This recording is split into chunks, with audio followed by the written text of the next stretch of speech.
You stood next to the president as he talked about dismantling FEMA in favor of greater autonomy and targeted resources under the control of state and local officials. Does this tragic situation underscore that need for you, or does that change that dynamic of what would work best moving forward?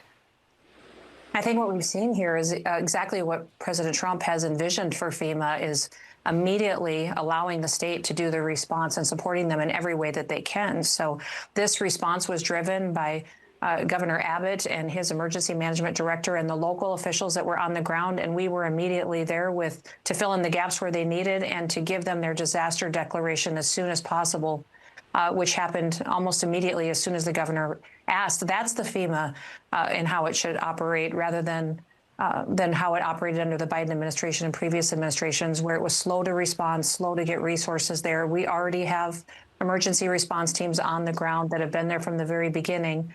And then we want to empower the states to do the response that's necessary to best serve their people. So, the FEMA that President Trump wants in place is one that takes care of people, but also empowers those people who live in those communities that know how best to respond to have the authority to do so. Those people in those communities that have the best way to respond and have the authority to do so, just not the money to do so, maybe not have the resources to do so. Because again, there's this federal government thing that we pay our tax dollars, state and federal tax dollars, to go towards to pay for things like this. It's not a giveaway. It's our damn money. But again, Kristi Noem wants you to believe that you don't deserve the things that you paid for. You can go to a grocery store, give them $100 and walk out with nothing. And do you expect the grocery store to say, come on, bro, what do you expect me to give you something for your money? They've flipped everything completely on its head and make you believe that your money is supposed to go to rich people who then don't contribute anything to society except for a promise that one day, maybe on an outside chance, that you might get an opportunity as they implement things to strip you of those opportunities to get anywhere in life. Here's this idiot still going on. But frankly, the National Weather Service under President Trump has been working to put in new technology and a new system because it's been neglected for years. It's an ancient system that needed to be upgraded. And so President Trump recognized that right away and got to work on it when he came into office in January. But that installation is not complete and that technology isn't fully installed, but the alerts went out. We can continue to learn from every single situation, but know that during these times when we are trying to help people heal from situations like this, the best thing to do is to look and see how we can help and how we can walk alongside people and get them some relief.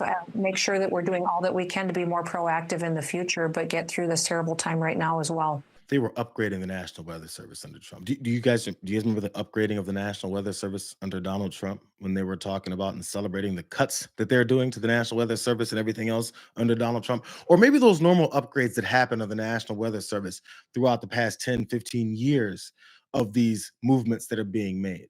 But when there's halts and changes within the system, as they want you to believe weren't actually happening, even though they celebrated those things happening. There's a Texas Tribune article that specifically shows some of the things that they were talking about doing that they actually did, so that now that the results of those decisions have become deadly for many people. I'm gonna read a couple pieces from this article from the Texas Tribune. This article is from June 9th.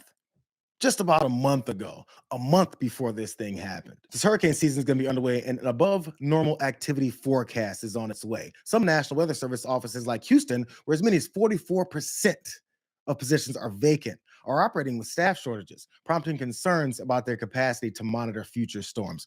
June 9th, this article was written.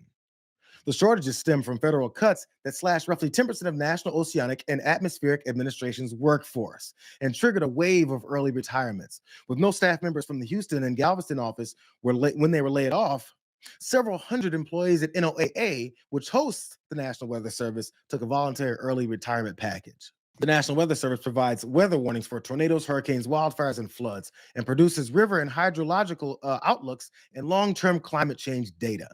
It serves as the forecast of record for many, including TV meteorologists, journalists, and researchers, as well as emergency managers who use it to plan for potential evacuations and rescue coordination during extreme weather events. So all those people with Trump derangement syndrome were talking about how these cuts were going to kill people. All those people that still have Trump derangement syndrome were talking about how these cuts to everything else that they've done, including now this bill that they just passed that's taking away healthcare from tens of millions of people, will kill people. This is why we can't sit back and wait for the midterms because, eventually MAGA folks are going to figure it out and they'll finally vote against this guy. Maybe enough of them will, or maybe enough of them will continue to buy that line of this is still Joe Biden's fault. But those folks, like 5 to 10 to 12-year-old children at this camp, they don't get a chance to vote. In fact, they don't get a chance to live. There are consequences for pushing this and allowing these guys to run rampant and hope that one day they'll figure it out, or hope that one day, as they tell you, they know what they're doing wrong, and that's the whole plan. And as your children die, as your parents die, as your brothers and sisters die, and as your ass dies, they don't give a damn. The plan is to raid your pockets and let you die. Ted Cruz's dumbass was out there as well, because obviously Ted Cruz represents, or he's a senator from Texas, doesn't represent anybody. He's just a senator from there. And he was talking with Fox News' Lawrence Jones. Lawrence Jones wanted to ask him, yo, you guys are screwing things up. When are you going to do something different? But Lawrence Jones works for Fox News, and he can't ask the question that way. I know there's been some that want to politicize this senator, and we kind of got to push them aside. Yeah. But we got to do something different when it comes to protecting our girls, our kids, our community. What can we do? I mean, 45 minutes? Adults can't even respond in that time.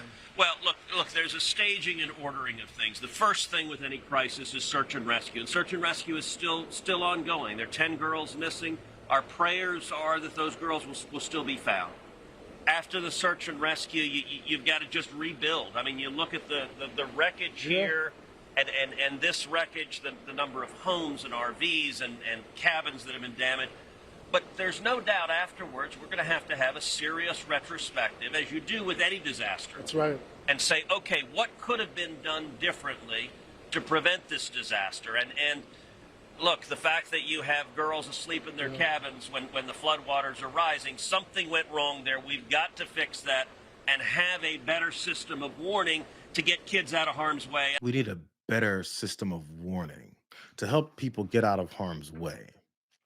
That better system of warning was cut with just specifically in that office, 44% of its staff and meteorologists and people before this even happened said, this is a disaster. This is going to be tough. And even some of them said, we're going to tighten our belts and still get it done with our shortened staff cut damn near in half, and ways that we can potentially predict things like this and give those warnings. If only there was a system, Ted Cruz, he should get his ass out of Texas before someone finds him. And as he sweeps and looks at the damage, look at this disaster in front of us, Lawrence. Can you believe as children were sleeping in their beds? We can believe it. We keep hearing about it. We heard about children in their classrooms who got shot up as well. And what we heard from you guys was, we just need some thoughts and a couple of prayers to throw your way instead of doing anything about it. Instead, we have a president who said he's going to cut the things that did something about it. That's Ted Cruz. Here's another one of them. That state and federal resources have just poured into that area. Is there anything more that can be done congressionally, legislatively to help these folks? In a moment like this, we feel just as helpless as everyone else does. I've talked to my colleagues there in Texas, Chip Roy and August Pfluger, whose families, that's Chip's district. August's daughters were at the camp. We also had Betty Carter of Georgia, had grandchildren there.